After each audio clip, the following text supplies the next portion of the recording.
Welcome back. Now you should be finished with your first solid section, and I wanted to point something out. Sometimes when we're working a crochet top down, center out wrap like this, you are going to get a little bit of a hump here. Not always, but sometimes our tension just will create something like this. That will easily be worked out when we go to block our piece. We can straighten out that edge really nicely. But if your wrap is forming more of a kite shape, meaning that you're getting a point both here and at the top where it should be, if you're getting a point on this end too, and I'm kind of stretching this out to show you what that would look like, that means that you are probably missing an increase. You're not increasing enough, most likely along this edge here, which is causing it to not lay flat and not be a straight line. So make sure you are counting your stitches with each row to ensure that you haven't missed any stitches if you've got that kite shape going on. Now we're going to proceed to the fun row, the textured row. And we're going to be switching colors, we're going to be doing new stitches, and we're going to be using a new technique as well. So in crochet, when you change colors, the best way to do that is to do so on the last stitch in the previous color. So I have worked my half double crochet chain one. I haven't done my final half double crochet into this chain one space to finish off this row. The reason being is because within this stitch, I'm going to add my next color, for me, color B. So you begin by working the half double crochet, but instead of completing the stitch, you want to, with the last yarn over, which would be this one, to pull through, where instead of using the color we've been using, I'm going to change to my color B. And again, I'm leaving about an 8-inch tail to weave in later.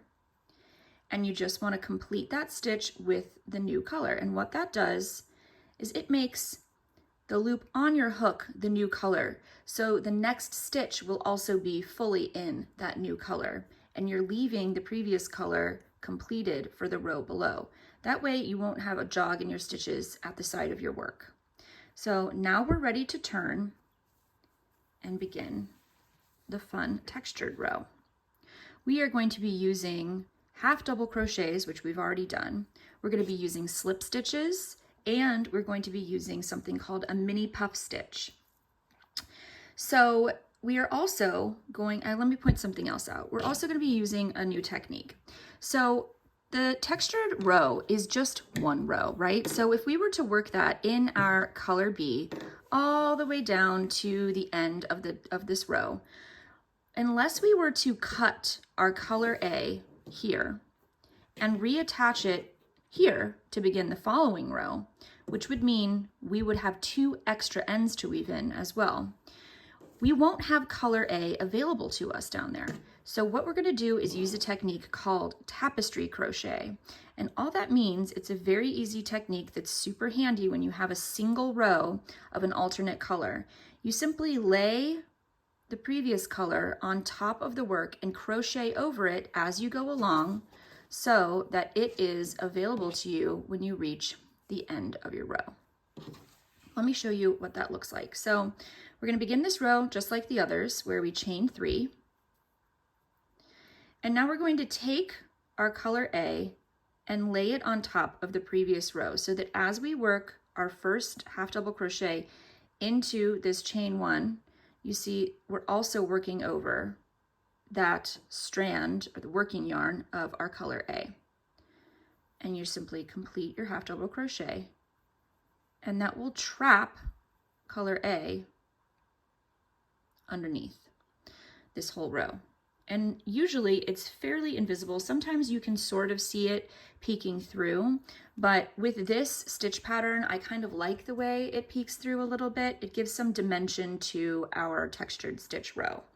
So now we're going to work one more half double crochet. Again, the whole time we're going to be working over that color A. We're going to work one more half double crochet before we begin our repeat. So the repeat for this half of our row is going to be slip stitch, make mini puff. So we're going to work a slip stitch, and now we're going to do a mini puff. It begins just like a half double crochet, but instead of yarning over and drawing that through, we're going to yarn over again, insert the hook into the stitch again, and pull up another loop.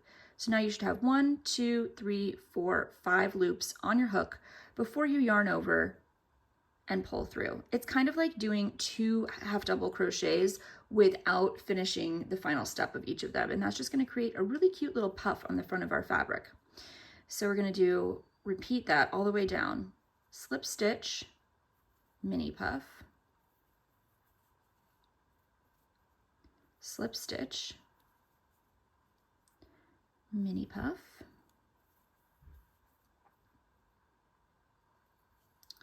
slip stitch, mini puff,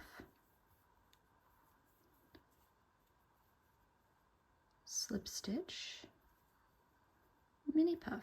And you're just going to do that all the way until you reach the center chain 2 space. So let me show you quickly what that looks like on the front of the fabric. It's so nice. And see, you've got that little peak of the color A popping through, which I think just makes this look really textured and beautiful. It kind of blends the 2 colors together and gives it a really nice vibe. So I'm going to meet you at the center chain 2 space. All right, here we are at the center chain 2 space. As you can see, I've been carrying my color A along the whole way. And now is a really good time to check your tension. I like to lay my piece down flat and make sure that my tapestry crochet hasn't puckered or gathered or made this bigger than it should be, because what happens is as you are working over this, you could be pulling that kind of tightly. See how that really affects the tension of my piece? And inversely, you can also have been doing it too loosely, which will make this flare out. So what you want to do is make sure that your tension with that tapestry crochet is totally even. And obviously you want to be kind of doing this as you go along, so you don't have to leave it for a moment like this. But since we don't have too much fabric going on, this is a good moment to do that. It's easy to lay it down flat and make sure that our tension is nice and even with this color A strand underneath, because you don't want it especially tugging. Let's just have another look at our cute little textured row. It looks like little mini baubles. It's so sweet. I love this stitch so much. So now we are at our center chain 2 space, and I'm going to work how I normally do into the center chain 2 space by doing 1 half double crochet, a chain 2, and another half double crochet. Again, I'm continuing to work over my color A this entire time throughout the whole row. Now, because we want our second half of this row to be the inverse, the direct mirror image of the previous row, we're going to work the repeat stitch opposite. So instead of starting with a slip stitch and ending with a mini puff, we are going to begin with a mini puff and end with a slip stitch in this repeat. So we'll work first our mini puff. That way we've got a mini puff on either side of that center chain 2 increase there. And then we do a slip stitch, a mini puff, and a slip stitch. And again, you're just going to work this all the way down till you reach the end. You'll put 1 final half double crochet at this end to match the half double crochet we did at the beginning, and then you'll put your half double crochet, chain 1, half double crochet increase into that chain 1 space. And that is all you need to do for your textured row. I'm going to show you what it looks like when we get there so that you can see how I'll just go ahead and pick up my color A to begin the next flat section. So here we are towards the end of the row. I've just finished my last repeat of my mini puff and slip stitch. I'm ready to, I've got 1 stitch before my final chain 1 space here. So I'm going to do my last single half double crochet right here. And now I will work my increase into that final chain 1 space, which is half double crochet, chain 1, half double crochet. And just like when we changed color on the previous row, we are going to change colors here. So I'm going to drop my color A. I've already trimmed that, but you would trim this afterwards, and pick up, my color B here. And I'm going to pick up my color A to work that final yarn over, that final step of my half double crochet here, so that I've got color A back on my hook. That's the loop here. So the next row will be fully made in color A. So again, you would trim your end here, leaving about an 8-inch, end, and we are going to chain 3. They're going to begin this row just like we did all of the other solid rows. It's going to be worked exactly the same, but instead of working into half double crochet stitches along the main parts of your fabric, you're actually going to be working into both the slip stitches and those mini puffs. So to begin, we do our increase as usual, which is just a half double crochet into that chain 1 space. So this is our first stitch of the row that we're going to be working into. This was our half double crochet. So you know that the top of it is in front of it because on the previous row, it would have preceded it. So we're going to work into the top of that stitch right here as our first stitch. And we're just going to continue down, working into the tops of each stitch, whether it is a mini puff or a slip stitch.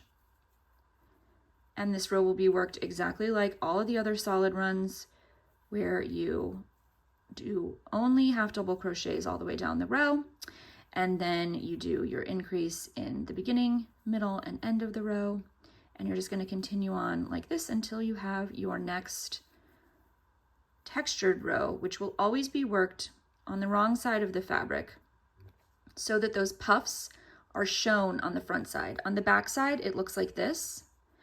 That's why we work it from the wrong side, so that the puffs on the front are nice and textured and stick out like that. So like I said, all of the textured rows will be worked the same. All of the half double crochet solid rows will be worked the same. From now on, you're just going to be switching colors. So that's it for this video. I will meet you at the end of our project when we are ready to weave in our ends, block our work, and add our tassels.